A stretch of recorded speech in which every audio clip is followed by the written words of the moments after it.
All right, now in Lightroom, without getting extremely in-depth into each part of Lightroom, what I am going to do is show you the presets that I use and start at the beginning with this particular image of Joe. Now, this is where I started. This is straight out of the camera. Nothing has changed at all to this image. And this is where I ultimately ended up with the image. So let's go back to this one.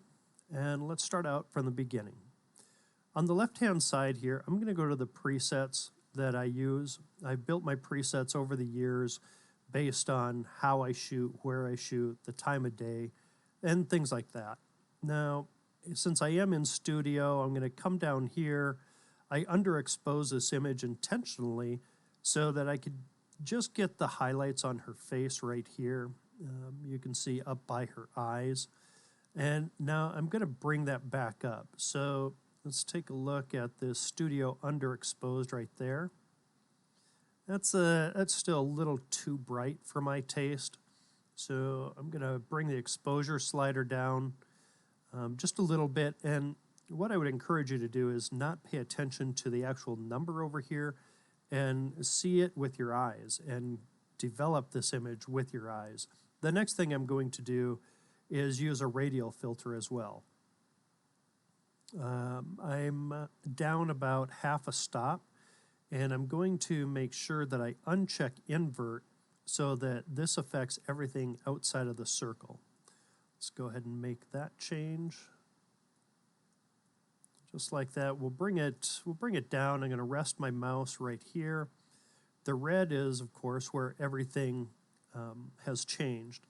Now, the beautiful thing about these filters is we can come over here to brush, and I'm holding down the Alt key now, and you can see where it goes into a minus.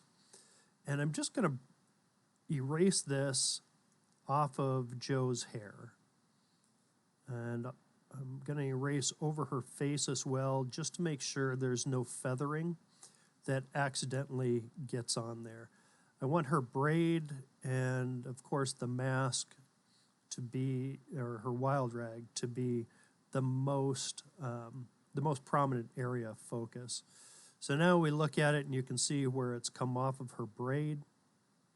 Not concerned about the hat. I am going to take a little off of the gloves though, because I want those to be a highlight of this image as well.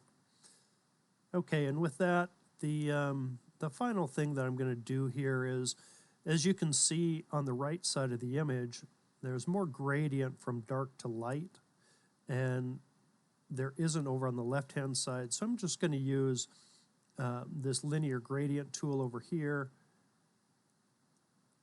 just to kind of balance out the image. So now we've gone from this to this right here. Within this preset, you can see that not much has changed. There's one more thing that I have to do here, and that is take this eyedropper, and I'm going to change the white balance on this by clicking on the gray right there. We go 5350 and +9, which balances out the color in the image. This is my studio wall, and I had it painted at an 18% gray. What else? I don't have any tone curve color, split toning, nothing like that going on in this image. But in every one of my presets, I choose remove chromatic aberration and enable profile correction. Now, it's especially true when I'm using my wide angle lens. From here, what I'm going to do is take this image into Photoshop. So with that on my keyboard, this is a Windows keyboard, I'm going to hit Control and the letter E at the same time. Now what this is going to do is open up this image in Photoshop. I use keyboard shortcuts quite often. They save me a lot of time. And we'll probably, there we go. I thought it was going to take a little longer. So the first thing in Photoshop is duplicate my layer right there. And from here, I'm going to start out and just go up to filter. I'm going to use Nick and, let's see, let's start out in Analog Effects Pro 2. I have some presets that I built in these plugins that help me create the vision that I'm looking for. I'm going to start out with this one called Just Play. And I'm going to adjust this to taste. And sometimes these can get a little slow. All right, what do we need? What don't we need? I usually, well, 99% of the time, I always have basic adjustments on. I don't need motion. I'm going to leave light leaks. I don't need dirt or photo plate, frames, or even levels and curves. So from here, let's start with the basic adjustments. Let's take that detail extraction down, take that brightness down quite a bit. Go right about there, looks good. I'm going to bring up the contrast just a hair and bring down the saturation as well. Light leaks, all I'm going to do here is find one that I used before, like this one right here, and I'm just going to move this around. The nice thing about analog effects is it has many overlays that you can choose from. You can get a little creative as well. So obviously I don't want it there. I just want it to come down into frame just a tiny bit. I'm going to use control points right now and hit right in the middle of her face so that I can remove just like that. We'll get a little bit there, but not much. Right about there. All right, the next thing that we're going to do is we're going to go to film type. I'm happy with where it's at right now. I'm not going to change this, but just for sake of the video, I'll show you what the different ones look like. You can see very minor shifts in what we're doing here. Bring the strength of this up just a little and bring this back. Now you see there's no control points here. The last thing that we're going to do is, come back to film type. I need to just make sure that we're not getting too pixelated, and I'll show you what happens when you see that. Too much grain, so I'm going to go right about in the middle there. That's good. And we'll probably just leave it right there. Bring this down just a little bit. I'm creating more mood in the image by reducing the brightness in here as well. All right, I'm happy with that. So I'm going to go ahead and hit OK. That's going to come back into Photoshop as a layer, and I can adjust the layer as I see fit. So with this one, what I'll do is, with this layer, is I'll reduce the opacity. In other words, it's not going to be at 100%.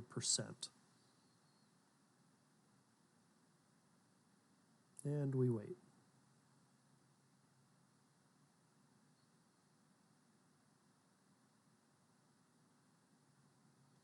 There we go. So again, I'm not gonna make this at 100%. What you can do though is you can change how this looks in Photoshop by changing the blend mode of that particular layer. For this one, I'm not going to do that. I'm just going to use normal here, and I'm going to reduce the opacity of it, just like that. About 60%. I'm happy with that. Now I'm going to hit Shift, Control, Alt, and the letter E, and that creates a stamped layer. So it takes all three of these layers and merges them into a top layer right there. Now I'm going to go up. I'm going to use Nick Collection again. I'm going to use Silver Effects Pro. This is going to give the image more punch through the structure, and I'll show you how how I apply that. These are all presets that I've made over the years, just various situations. I usually use this barrel subtle.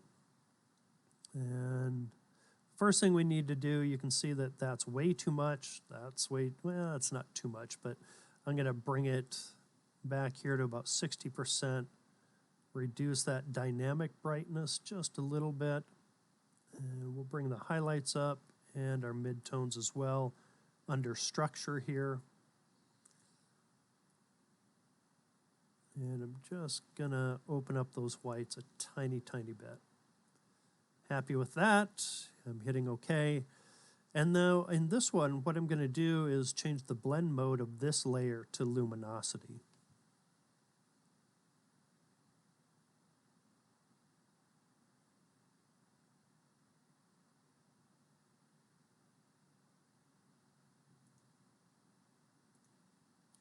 Just like so. And let's reduce the opacity of that.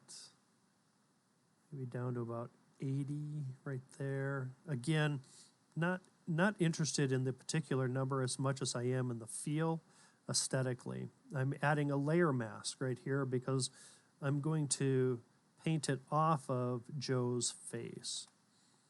And I'm doing that at 100% just off of her skin. And I'm hitting the backslash key so you can see where I've painted. Let's zoom in 100%. Joe's probably not going to be happy about that. You zoom in 100% and you can see every little detail. Okay. Painted that off her, and I'm actually going to bring this back up right to there. I'm happy with this. I'm going to create another stamped layer. So Shift, Control, Alt, and the letter E. And it's going to take all these layers underneath it and make a new layer on top right there. And from here, I'm going to start adding in the textures. So let's bring over my textures folder right here. And you can see all these textures that I've taken with my iPhone and over the years. Now there's probably a dozen or so that I have as go-tos. For now, one of the new ones right here that I took of a floor, I'm just going to drag that onto the picture right there. And I'm going to open it up so it maximizes to the image size. And now I'm going to right click on it. I'm going to choose rasterize because I want to get rid of these cracks. And I'm coming over here and using the spot healing brush. And you don't have to be, too concerned with this. Just, take care of what you need to. This is a texture layer, so I'm not really concerned with, what this looks like. Like, oh, I should be so fine and detailed. Nah, it's a texture. Have fun with it. There, got rid of those. Now, here's where the magic comes in. Let's take the blend mode. Let's go to soft light. Right there. That's a great start. Now what I'm going to do is turn this layer off, click on the layer below it, and I need to make a selection of Joe. So let's just come over here, quick select, and I'm going to hit select subject. I'll let the computer choose for me. Not bad right off the bat. I see some areas that I need to fix right there and a little up there, even close up on her hat. There, I'll fix that, and right there.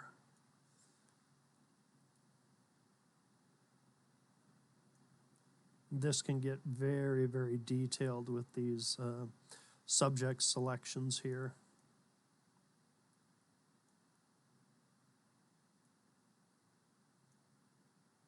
All right.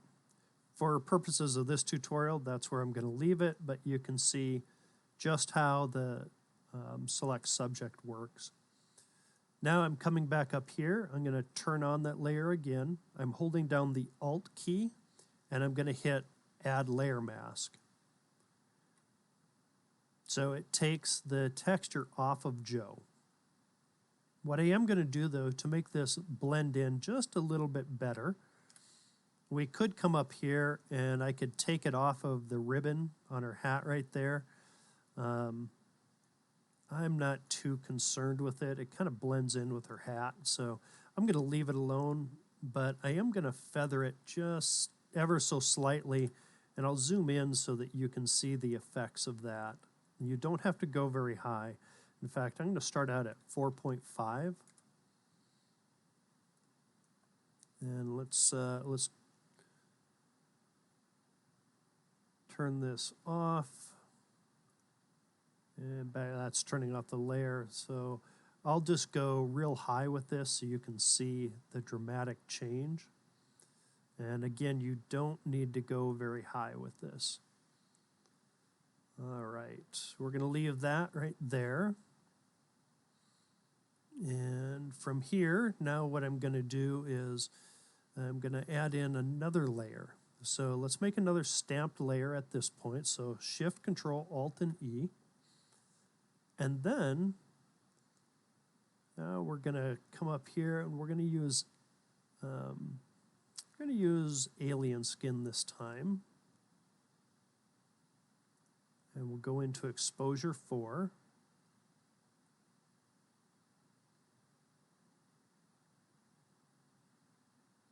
And this is a preset that I've made as well. In fact, this one is, I think this one is called Studio Light Leak. So let me just hit reset. That's where the image starts out. And I'm going to come over here and click on that Studio Light Leak.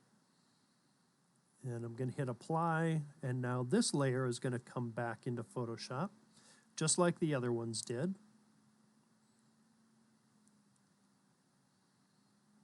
And we're almost done with this. And I'll tell you what, there's one thing that I forgot to do. So let's delete these layers out and go back and do that. Down here on the concrete that I added in, I left it at, I believe, 100%, and I just don't like to do that. So let's delete these layers. And let's make it a little bit more subtle. 40, go up just a little bit, 43, 47. That looks good to me. So Shift, Control, Alt, and E. Now I'm going to go back into Alien Skin, Exposure 4, and I'm going to use that preset that I created. And all I have to do, the nice thing about this is, with Exposure 4 with Alien Skin, it'll go back to the last preset you used. I'm going to reduce the opacity in this one. Let's say about right there. Hit apply. And now this one comes back in as a layer, just like everything else. And then I'm going to add one more effect into this image, and we'll be almost done with it. I'm just going to, what'll happen is I'll change the overall lighting, global lighting direction, just to draw attention away from things. Okay, since I already reduced the opacity of this in Alien Skin, I'm going to leave it as is. And let's bring up the textures again. And pull out reflections right here. Now, the light direction is in the wrong area. In fact, in the main image, the light is coming from right to left, and this is from left to right. So I'm going to come up to Edit, go down to Transform, and flip horizontally to match the lighting direction in the main image. Just like that. Again, you don't have to be precise with these. And I'm going to go down and change this to soft light, and we're going to reduce the opacity just a little bit, right about, we'll say about 75. That's about where I like it. And then I'm going to I'm going to take this layer mask right here, and I'm going to hit the Alt key and hold it down and drag this layer up, drag that layer mask up to Joe. I don't like that because it doesn't make sense to me with the light. So I'm going to delete the layer mask and just add one myself. I'm hitting B for brush, and I'm just going to paint off where I don't want this effect to be present. Again, if I'm following along back in the original state of this image, I'm taking it off the mask and off of Joe's face. And we'll take it off of her hair just a little bit. I do like the pop of her hair right there. And we can turn that. I'm going to hold down the Shift key, hit the layer mask, and you can see what that's done. Okay, now from here, all I'm going to do, I'm happy where everything's at with this image. I'm going to right-click. I'm going to flatten this image out. I'm going to hit Control and the letter S, and I'm going to save that back to Photoshop, or back to Lightroom, excuse me. This is the image right here that I just saved, and I'm gonna use my brush tool, and I'm just gonna brush down these highlights on her shoulder here. They're still catching my eye too much, and I don't want them to. Okay, and that is the final image right there. Thank you for tuning in, and thanks for participating in this 10-minute tutorial on editing and adding textures to your images. We'll talk to you next time.